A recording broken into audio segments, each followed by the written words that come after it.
Hello everyone, ये the study गुरु और मैं हूं अनिल कुमार। इस वीडियो में हम डिस्कस करेंगे जो यूपीएससी ईपीएफओ का जो एग्ज़ाम होता है उसमें आपकी रेजिडेंशियल फैसिलिटी या फिर क्वार्टर फैसिलिटी आपके पास क्या मिलने वाली है। बेसिकली मैंने इसको 4 पार्ट में डिवाइड किया है। एक तो आपके जो क्वार्टर्स किस तरह के मिल सकते हैं, या फिर उसके बाद अगर हम बात करें तो आपको गेस्ट हाउस किस तरह के मिल सकते हैं, फिर अदर अरेंजमेंट क्या रहेगी, फिर उसके बाद एचआरए। हमने 4 पार्ट में इसको देखा है, तो एक एक करके हम डिस्कस करते हैं। सबसे पहले अगर हम बात करें क्वार्टर की, जैसे ही अगर आपका सिलेक्शन ईपीएफओ में होता है तो अगर आपको क्वार्टर मिलता है तो किस तरह का क्वार्टर मिल सकता है। तो आपको टाइप 3 के आप इन टाइटल हैं, टाइप 3 यानी जिसमें 3 BHK के जो रहता है वो आपको मिलेगा। या फिर आप टाइप 4 भी मिल सकता है अगर वैकेंट है, तो टाइप 3 तो आपको मिलेगा ही मिलेगा। फिर उसके बाद अगर हायर वैकेंट है तो आप उसको जितनी लाइसेंस फीस है, एक्स्ट्रा लाइसेंस फीस पड़ेगी, वो दे के टाइप 4 5 ले सकते हो। फिर आता है गेस्ट हाउस। अगर मान लो आप किसी नई जगह पे गए, आपको क्वार्टर लॉट नहीं हुआ, कुछ टाइम के लिए आप वहाँ पे जो गेस्ट हाउस रहता है वहाँ पे रह सकते हो। वो उसमें क्या रहता है, आपको पर वीक के हिसाब से अपडेट कराना पड़ता है, आगे के लिए बढ़वानी पड़ती है डेट। तो आपको गेस्ट हाउस मिल सकता है। दूसरा गेस्ट हाउस किस तरह से मिलता है, दूसरा आपको गेस्ट हाउस मिलता है मान लो आप कहीं पे गए घूमने के लिए, मान लो आप दिल्ली से हो और आप केरला में घूमने के लिए गए, केरला में भी किसी पर्टिकुलर जगह पे घूमने के लिए गए, मान लो कोच्चि में घूमने के लिए गए, तो वहाँ पे ईपीएफओ की कोई ब्रांच हुई तो वहाँ पे रहने के लिए उनकी अरेंजमेंट होगी, वहाँ जाके आप रह सकते हो मिनिमम चार्जेस पे, यानी 200-250 रुपये आपके पर डे के वो चार्ज करेंगे।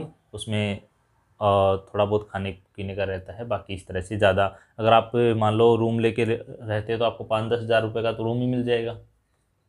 लेकिन यहाँ पे आपको जो रूम मिलेगा, गेस्ट हाउस मिलेगा, वो 200-250 रुपये में मिल जाएगा। फिर अदर अरेंजमेंट क्या होता है, अगर अदर अरेंजमेंट की हम बात करें तो क्या रहता है, जैसे मान लो आपकी कहीं पोस्टिंग हो गई, और मान लो आपकी पोस्टिंग हो गई, आप हो दिल्ली से हो, ठीक है जी, और आपकी पोस्टिंग हो गई चेन्नई में, और चेन्नई में भी कहीं छोटे, मान लो तमिलनाडु में कि चेन्नई में भी ना होके कहीं पे और छोटे डिस्ट्रिक्ट में हो गई, ठीक है जी, छोटे डिस्ट्रिक्ट में हो गई। वहाँ पे क्या हुआ, क्वार्टर्स जो थे पहले से ही ऑक्यूपाई कर रखे थे जो एम्प्लॉय वहाँ पे रह रहे हैं उन्होंने।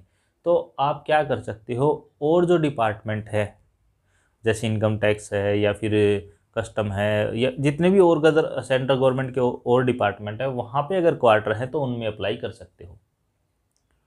उनमें अप्लाई कर सकते हो तो उसमें क्या रहेगा, आपको ये बताना पड़ेगा कि मैं यहाँ पे इस जॉब पे हूँ, और मेरे हमारे यहाँ पे क्वार्टर्स वैकेंट नहीं है, इसलिए मुझे रहने के लिए क्वार्टर्स चाहिए। अगर आपके पास वैकेंट है तो फिर अरेंजमेंट कर दीजिए।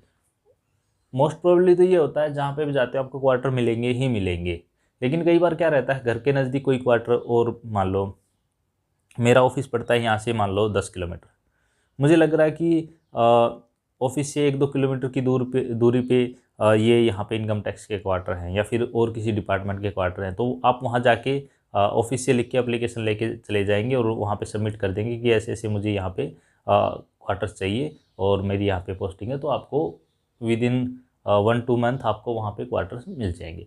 तो ये नहीं है कि आप मान लो ईपीएफओ में लगे हैं तो आपको और डिपार्टमेंट के क्वार्टर्स में आपको रहने को नहीं मिलेगा, आप सीपीडब्ल्यूडी की क्वार्टर में कहीं भी आपको रहने को मिल सकता है। और गवर्नमेंट ने जो सेंट्रल गवर्नमेंट के जितने भी डिपार्टमेंट हैं आप वहाँ पे जाके रह सकते हो।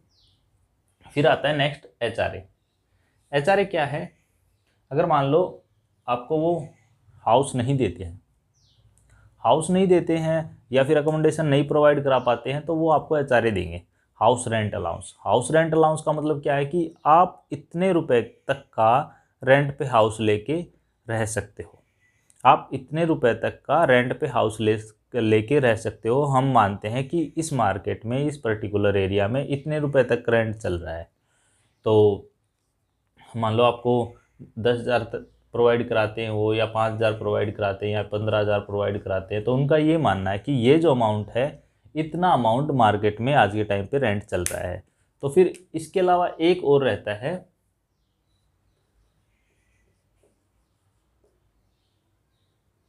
RFA, ये क्या होता है? Rent free accommodation. Rent free accommodation में क्या रहता है?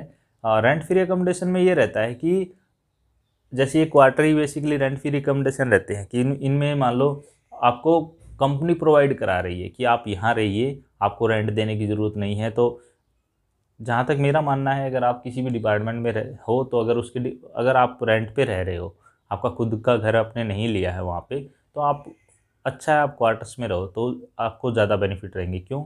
आपको आने जाने के में भी अच्छा रहेगा, आपको माहौल भी अच्छा मिल जाएगा क्योंकि आपके कलीग्स मिलेंगे रहने के लिए, तो ये सारी चीज़ें आपको वहाँ पे मिलती है।